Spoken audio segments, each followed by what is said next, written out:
money that I don't accept.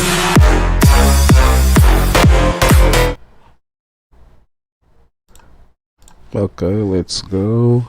The sinister case of SNOWTOWN Killers. Okay, serial killers. In 99, I was like, what, 4 years old? 1999, police in an Australian town called SNOWTOWN made the gruesome discovery of 8 bodies chopped up and stuffed into barrels. These murders soon became known as the SNOWTOWN murders. Okay, 2 guys killed like 8 bodies. Okay. And have since become one of the most famous serial killer cases in all of Australia. Oh, it's on Australia. Welcome back to Twisted Minds. My name is James, and today we look into the case of the SNOWTOWN Killers, a gang of heinous murderers that have tainted the town in Adelaide and have destroyed dozens of lives in the wake of their spree.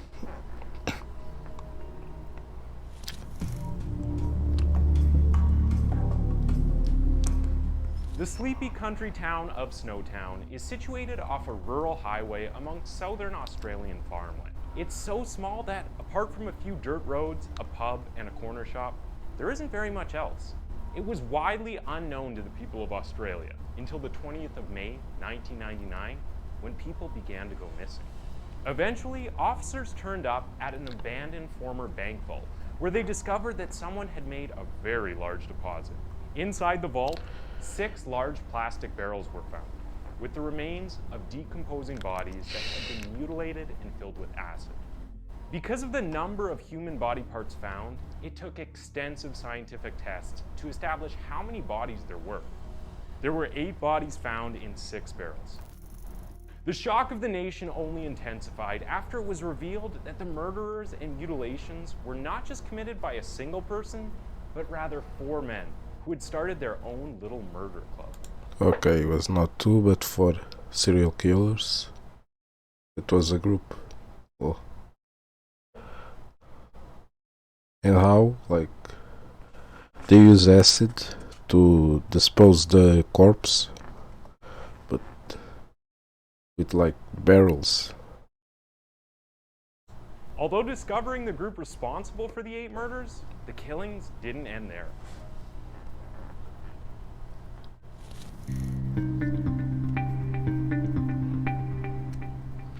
The 4 men responsible for the murders were John Bunting, Robert Wagner, James Vasakis, and Mark Hayden.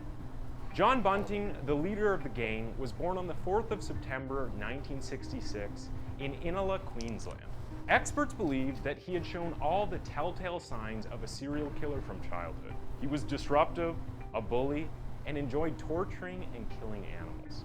Bunting grew up with a burning hatred for pedophiles and gay men, something that he blamed on the sexual abuse inflicted on him when he was just 8 years old by his friend's older brother. In fact, this hatred ran so deep that he kept a chart tracking the names and personal information about people he believed to be suspected of being pedophiles or homosexuals. Most of these claims had no evidence at all and were mainly based on rumors or people he thought were homosexuals. He would often call the people on his list and abuse them, threatening them with murder. He called this chart his raw. Okay, one guy kill. Doesn't like, okay, homosexuals and pedophiles. For me, pedophiles, they can kill them, I don't care. But homosexuals are like, bro, relax.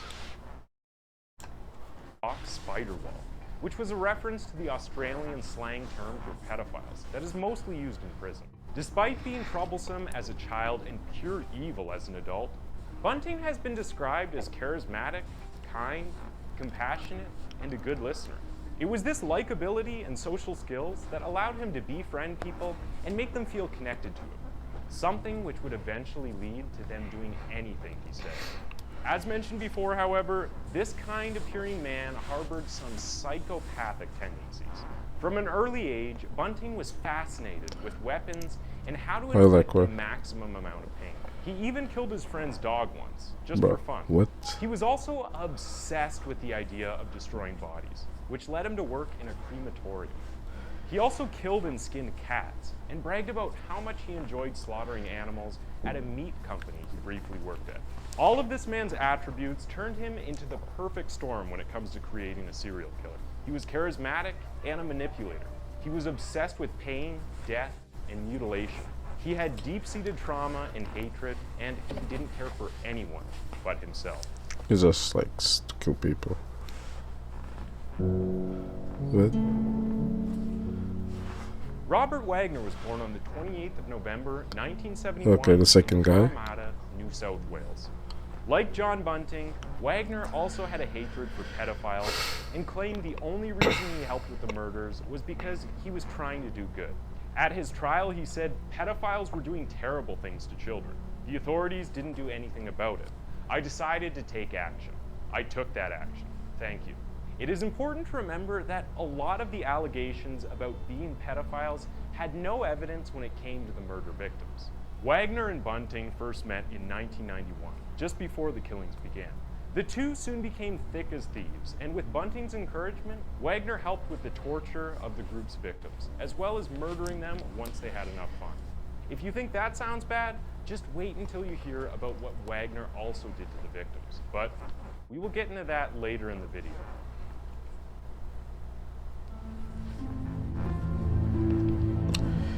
James Valsalkis was born on the 24th of December, 1979, and is the stepson of the group's ringleader, Bunting, who was married to Valsalkis' mother, Elizabeth Harvey. He first met Bunting when he was just 14 years old and already a heroin addict and was enrolled in a methadone program. While they lived under the same roof, Bunting expressed his hatred of pedophiles.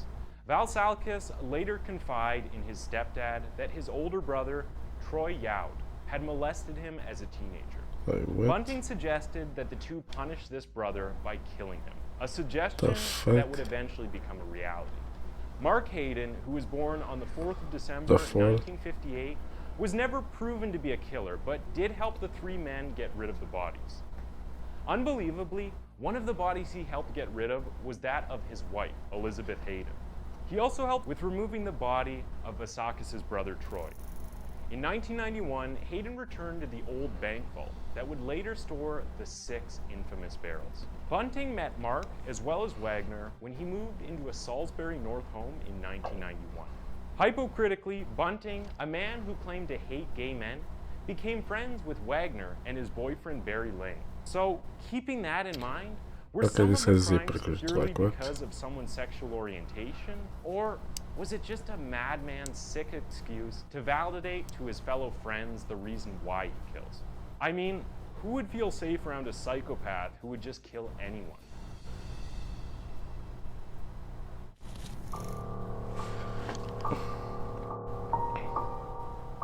Most of the victims of the SNOWTOWN Killers were friends or acquaintances of at least one of the group. Some were relatives, sometimes living in the same house as one of the killers. Some were people the gang befriended and lured to their death. Although the killing was fun for this group of psychopaths, they also like to make some money from their victims. Often, a victim's social security and bank details were obtained, which the killers would use to steal their money. In total, the four stole $97,200. Okay. They kill them, then they go to the bank and steal their money, like... Are you... what? Dollars throughout their spree. The final murder was actually conducted in the bank building after the barrels had been moved there for storage. After the police had discovered the grisly location, one officer said, "It was a scene from the worst nightmare you've ever had. I don't think any of us were prepared for what we saw." Among the items found in the bank was a blood-stained saw, a double-barrel shotgun, and a tool they used to send electric shocks to their victims' genitals. The pathologist report revealed that prolonged torture had taken place using everyday tools such as pincers, pliers, and clamps, items that were also found at the vault. It was also reported that the gang made their victims call them God, Master, Chief, Inspector, and Lord Sir. The 11 killings took place over a 6-year period, running from 1994 to 1999 until the discovery of the barrels. They took what? How long? Place over a 6-year period. It took like 5 years to discover. Running from 1994 to Okay, 1999, 5, the 6 discovery years. of the barrels.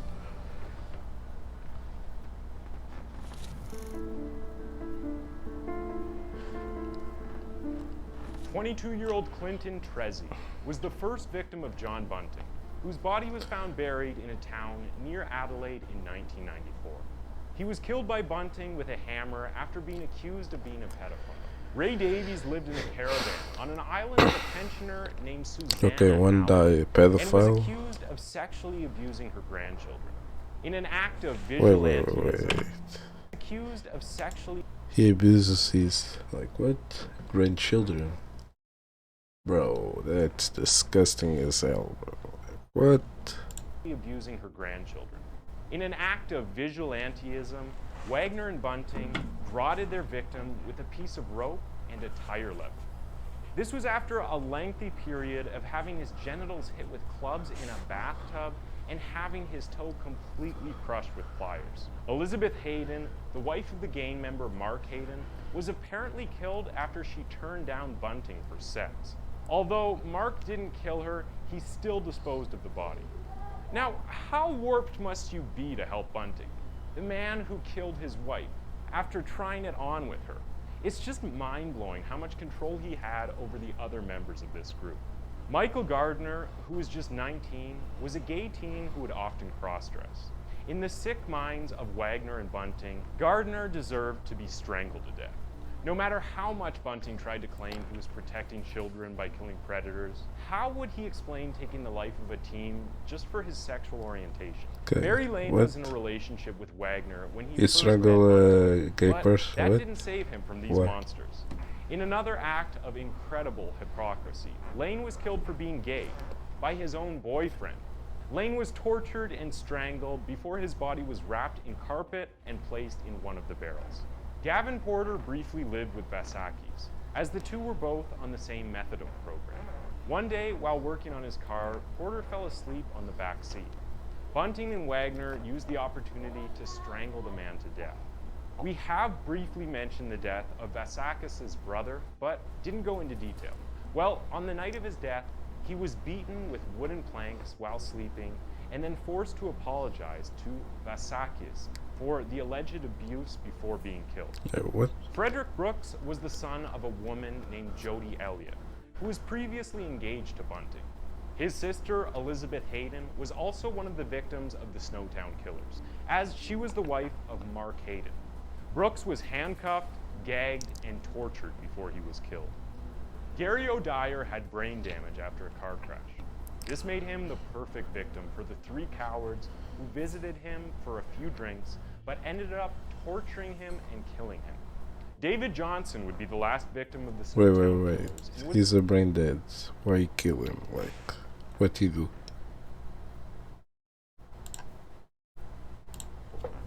Gary O'Dyer had brain damage after a car crash. This made him the perfect victim for the three cowards They killed him just who visited him for a few drinks, but ended up just torturing because, him and like, killing what? him. David Johnson would be the last victim of the SNOWTOWN Killers and was the stepbrother of Vasakis. In fact, Vasakis drove Johnson to the location under false pretenses to Bunting and Wagner. The two beat and strangled the man before chopping him up for the barrels. After the killing, however, Wagner and Bunting were not satisfied, claiming they didn't have enough fun. To make up for this, they took pieces of flesh, fried it up, and ate it. Oh wait, just for fun? They like cut their corpse, they fry them, and eat them. Bro, what?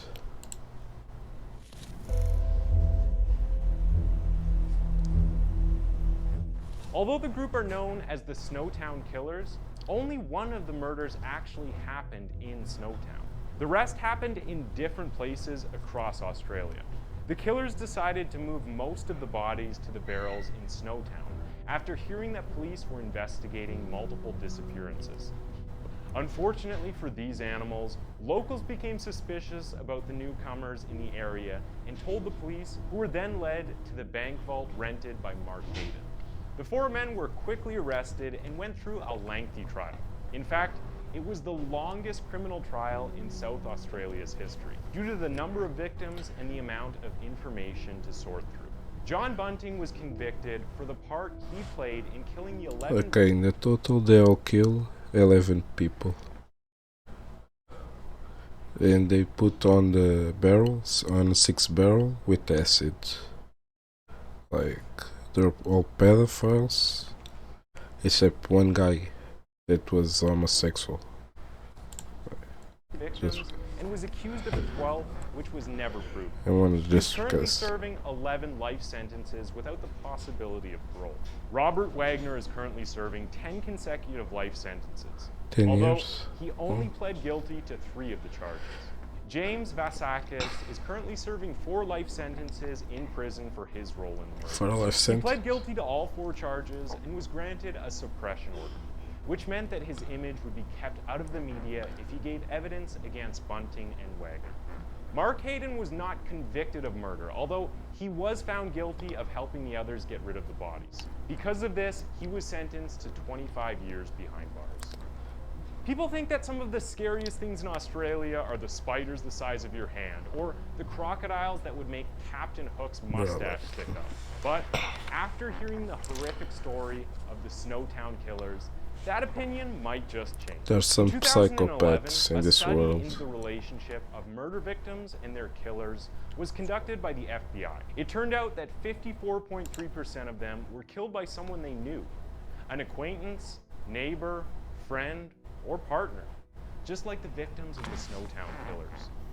It does make you think, while we sit around the table at Thanksgiving or attend family barbecues, who of our nearest and dearest could be plotting something unspeakable against us? Thanks for tuning in to Twisted Minds. That was the case of the SNOWTOWN Killers. Why don't you go ahead and click on... Well, that's fucked up, bro.